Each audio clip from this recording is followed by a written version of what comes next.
1.–6. augustini toimus Põlvamaal Rasinas Eesti esimene ettevõtluslaager noortele. Olen väga üllatunud noorte üle, kes on tulnud, sellepärast et 10-aastased tegid silmad pähe täiskasvanutele, kui nad esitasid oma ideesid.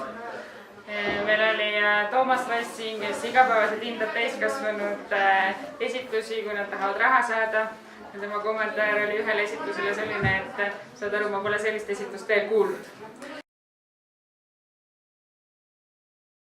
Siin oli hästi tore, me saime mängida palli ja siis me saime õppida igasugu asju, mida on päriselt sul elus vaja.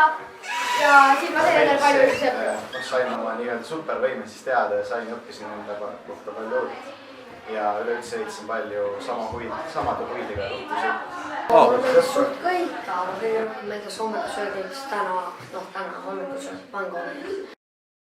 Nii mulle kui lastele meeldis tegelikult see 6. päev, kus meil oli mõnus natukene pinget ja siis siuke mõnus maandus siis lõkkõhtune. Mulle meeldis siin laagris see, et siin on hästi põnevad asjad.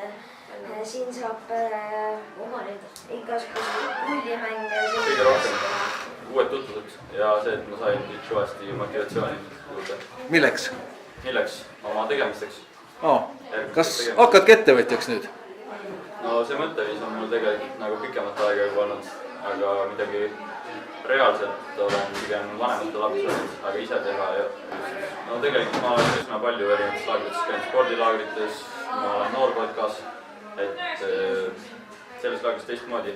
Võib-olla see inimeste mõtteviis on teine. Tahan öelda, uskumatud noored. Alguses, kuna kõik tulid täiesti erinevates kohtades kokku, erinevad panused, siis alguses oli see, et no kuidas me kõik saame koos tööle ja kuidas me saame kõik ühtseks meeskonnaks. Aga ju siis olid nii ägedad tegevused ja kuidagi ajaga läks nii toredaks, et need kõik said ühtseks meeskonnaks. Mulle kõige rohkem meeldisid need ideed, et lõpuks võeti kõik kokku. Et see kõik ühtne tervik on see yes, mis mulle meeldib. Yes, ära tegime. Laager läks väga hästi korda.